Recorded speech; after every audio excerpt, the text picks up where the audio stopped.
ہاتھوں کو بلند کریں گے. قدوس قدوس قدوس قدوس قدوس قدوس قدوس قدوس قدوس قدوس قدوس قدوس قدوس. قدوس. The Holy Spirit. Holy Spirit. Chole. مکاشوہ کی کتاب اس کا 13واں باب اس کی پہلی 7 آیات.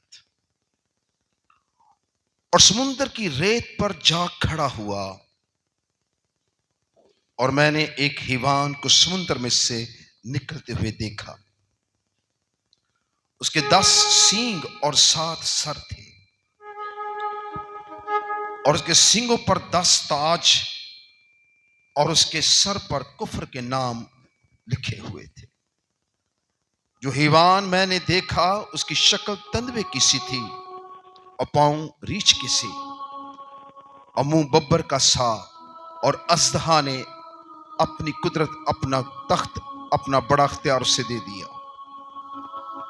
میں نے اس کے سروں میں سے ایک پر گویا زخم کاری لگا ہوا دیکھا مگر اس کا زخم کاری اچھا ہو گیا. اور ساری دنیا تعجب کرتی ہوئی اس حیوان کے پیچھے پیچھے ہو لی چونکہ اس اژدہا نے اپنا اختیار اس حیوان کو دے دیا تھا. اس لیے انہوں نے اژدہا کی پرستش کی اور اس حیوان کی بھی پرستش کی. یہ کہہ کر پرستش کی کہ اس حیوان کی مانند کون ہے, کون اس سے لڑ سکتا ہے. اور بڑے بولنے اور کفر بکنے کے لیے اسے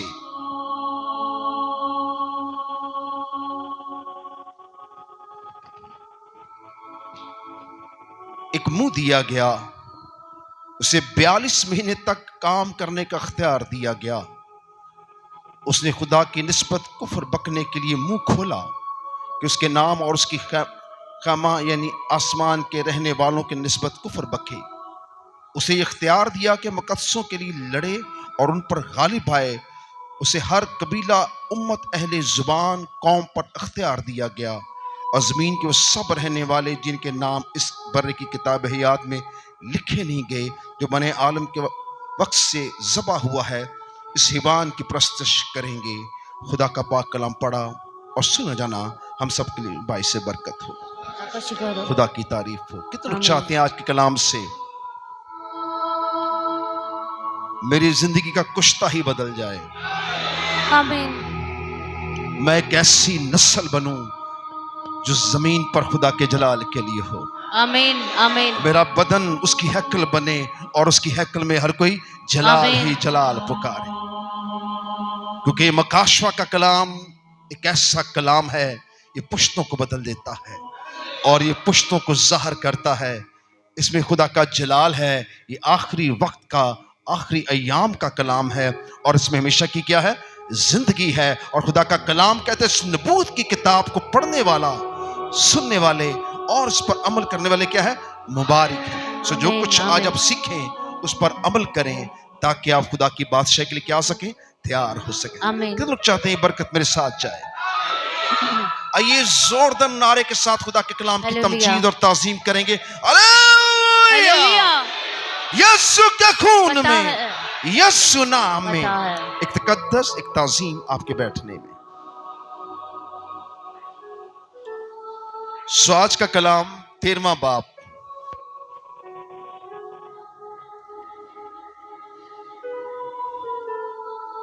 تیرہ کا عدد ہی ابلیس کا عدد ہے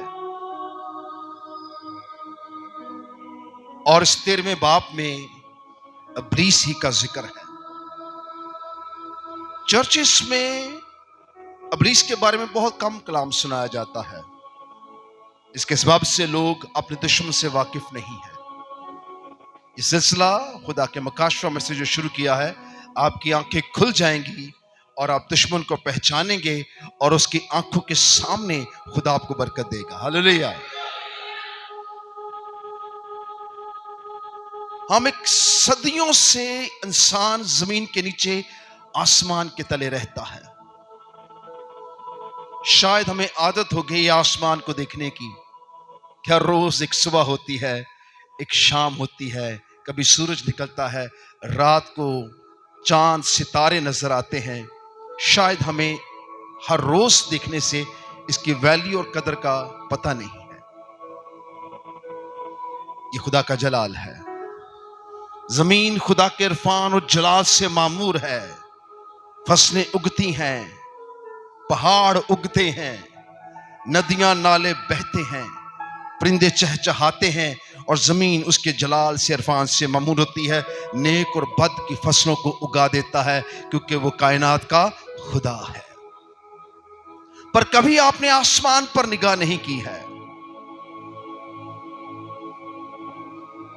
جب آپ بڑے غور سے آسمان کو دیکھیں گے تو آپ کو ایک آواز سنائی دے گی، میں اکثر سنتا ہوں کہ میں ہوں، ہاللیلویا، میں تیرے اوپر ہوں، میں تیرے نیچے ہوں، میں تیرے ساتھ ہوں، کیونکہ میں تیرا زندہ خدا ہوں۔ آسمان سے آواز آتی ہے، خدا باتیں کرتا ہے، وہ ہم کلام ہوتا ہے۔ شاید یہ دنیا ایک ذرے کی مانند خدا کو نظر آتی ہو، پر وہ اتنا بلند ہے کہ آسمانوں میں بھی سما نہیں سکتا ہے، تو بھی وہ آپ کی طرف نگاہ کرتا ہے کہ میں ہوں، میں جو ہوں سو ہوں، میں دنیا کے آخر تک تیرے ساتھ ہوں۔ ہم نے کبھی آسمان کو اور اس کے تخت کو اور اس کی ساری قدرت کو کبھی خدا کا شکر ادا نہیں کیا، کیونکہ وہ خدا کے ایسے جلال کو دکھاتا ہے۔ وہ ہر وقت اپنی قدرت سے بھرا ہوا، ہر چیز آسمان پر خلا میں کھڑی ہے، اور اس کا ایسا جلال ہے کہ اگر آپ ان ستاروں اور سیاروں پر نگاہ کریں تو وہ زمین سے کئی زیادہ بڑے ہیں، پر حکم الہی کے تحت وہ آسمان پر خدا کے جلال کے لیے معمور رہتے ہیں، کیونکہ آسمان اس کا کیا ہے؟ کاش ہم سب ہاتھ اٹھاتے۔ یہ تعظیم ہے، یہ برکت ہے۔ آسمان اس کا کیا ہے؟ تخت ہے۔ دنیا کا کوئی معمود نہیں کہہ سکتا کہ آسمان میرا تخت ہے۔ دنیا میں بہت سے خدا، بہت سے مذاہب ہیں، لیکن ان میں سے ایک بھی نہیں کہتا کہ آسمان اس کا تخت ہے۔ یہاں تک کہ ابلیس بھی نہیں کہہ سکتا کہ آسمان پر میں چڑھ جاؤں گا۔ اب وہ کہاں پہ ہے؟ کہاں پہ ہے؟ بڑا ڈر کے کہا آپ نے، زمین پر نہیں ہے، وہ کہاں ہے؟ جی، انسان میں۔ پہلے وہ آسمان پر تھا، پھر اسے گرایا کہ وہ تیسرے آسمان پر آ گیا۔ یہ جو بادل آسمان آپ دیکھتے ہیں، ہوائی کرہ، اس جو کو ہوا کا علم بردار کہا گیا، وہ وہاں کا ٹھہر گیا۔ یہیں پہ دانیل کی دعا کے فرشتہ کو بابل کے موکل نے روک لیا تھا، اور 21 دن ان کے درمیان جنگ رہی، کیونکہ ہوائی کرے میں موجود تھا۔ لیکن جب شاگردوں نے خدمت شروع کی تو وہ کہاں گرا؟ زمین پر۔ آپ کو کیا لگتا ہے یہ سارا کچھ کیا ہو رہا ہے؟ پہلے آسمان سے ہوائی کرہ میں، ہوائی کرہ سے زمین پر، پھر زمین پر انسان میں، اس کو قید کرتی جا رہی ہے خدا کی قدرت، اس کی طاقت، اس کا پھیلاؤ، اس کی طاقت، اس کا روب دبدبا کم ہوتا جا رہا ہے۔ اب وہ چھپ رہا ہے کہاں پر؟ کہاں چھپ رہا ہے؟ وہ کہاں چھپ رہا ہے؟ وہ آپ کے اندر چھپ رہا ہے، کیونکہ وہ کہتا ہے کہ خدا انسان سے کیا رکھتا ہے؟ محبت رکھتا ہے۔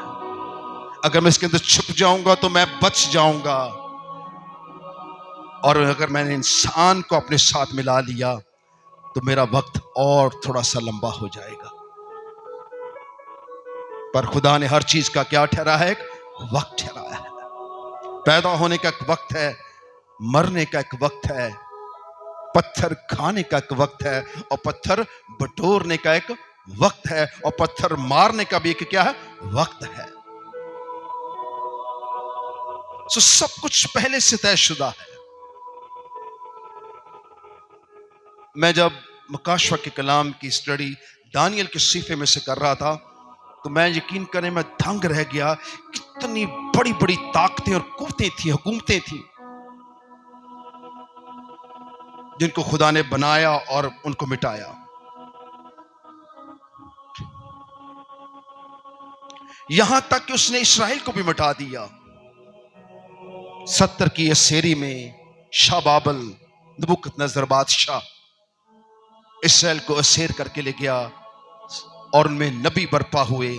وہ 70 کی سیری میں اور 3 شخص صدرک مشک عبد نجوبی نوجوان ینگ لڑکے تھے اور خدا سے محبت رکھتے تھے لیکن دانشمند تھے کیونکہ خدا کا خوف رکھتے تھے. نبوکت نظر نے خدا کے گھر کو آگ لگا دی اور سارے ظروف اور سونا چاندی عورت اور مردوں کو ہانک کر لے گیا اور یروشلم کو اس نے تباہ کر ڈالا. ایک بت پرست شخص تھا اور اس فتح پر وہ بہت خوش تھا کہ میں نے ایک بہت بڑا کام کیا ہے. یروشلم کو فتح کرنے کے بعد اس نے سوچا کہ میں اب پوری دھرتی کا اکلوتا ہی بادشاہ ہوں. اور یہ سچ تھا. نبوکت نظر بادشاہ شاہ بابل بابلی بادشاہی پوری دنیا کے اندر ایک طاقتور قوت والی بادشاہی تھی، کیونکہ جب خدا کے بیٹے اور بیٹیاں گناہ کرتے ہیں تو ان کی برکت خدا پھر غیر قوموں کو دے دیتا ہے. جب اسرائیل نے گناہ کیا تو خدا نے بت پرست بادشاہ کو کھڑا کیا تاکہ ان کو کیا دے؟ سزا دے. شاہ بابل بت پرست بادشاہ اپنی گہری نیند میں تھا اور اس نے خواب دیکھا. یہ جو کلام میں پڑھا ہے 7 آیات، ان کو میں کھولوں گا لیکن پہلے اس کا پیچھے بیک گراؤنڈ کیا ہے، اس کہانی کا اصل متن کیا ہے، کس طرح سے خدا نے حکومتوں کو بادشاہوں کو قائم کیا. اور خدا کے کلام میں پہلے سے ایک ترتیب ہے اور ہر کام اپنے وقت پر اپنی ترتیب پر مکمل ہوتا ہے. آپ کو معلوم نہیں ہے، میں سچ کہتا ہوں ہم آخری زمانہ میں کھڑے ہیں. کلیسیا بالکل تیار نہیں ہے، مجھے افسوس ہے. ریپچر کسی وقت بھی ہو سکتا ہے. اس لیے خادم چیخ رہے ہیں بیچارے کہ عبادت کرو، خدا کے ساتھ چلو، مگر لوگ زیادہ دنیا کی فکر کر رہے ہیں. اس دنیا میں دنیا کی فکروں نے آپ کو کچھ نہیں دینا ہے. اچھے تیرے محل منارے فورانے مل لینے نے. اس لیے اپنے آپ کو خدا کی بادشاہ کے لیے کیا کریں؟ راستہ کریں. بادشاہ نے خواب دیکھا. خواب دیکھ کر وہ اٹھ گیا، ڈر گیا، چیخ مارنا شروع کر دیا کہ یہ میں نے کیا دیکھا خواب. اور جو ہی وہ اس خوف میں تھا وہ خواب بھول گیا. اکثر ہم خواب دیکھتے ہیں بھول جاتے ہیں. صبح کہتے ہیں میں نے خواب دیکھا تھا، یار کیا تھا، لیکن وہ آپ کو تنگ کرتا ہے. وہ کیا تھا، وہ کیا تھا، آپ سمجھنا چاہتے ہیں، اسے سمجھ نہیں پاتے. بادشاہ نبوکت نظر بادشاہ اسرائیل کو فتح کرنے کے بعد اس خواب کو دیکھتا ہے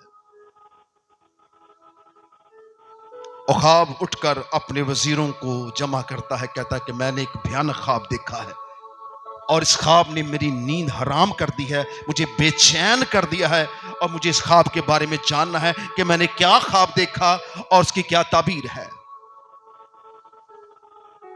دیکھنے والا بھول گیا ہے میں نے کیا دیکھا، اور اسے طلب ہے اسے جاننے کی کہ میں نے کیا دیکھا، اور جو کچھ دیکھا ہے اس کو جانچنے کی بھی، اس کے بارے میں پوری تعبیر حاصل کرنا بھی چاہتا ہے، کیونکہ وہ کیا ہے؟ بادشاہ ہے.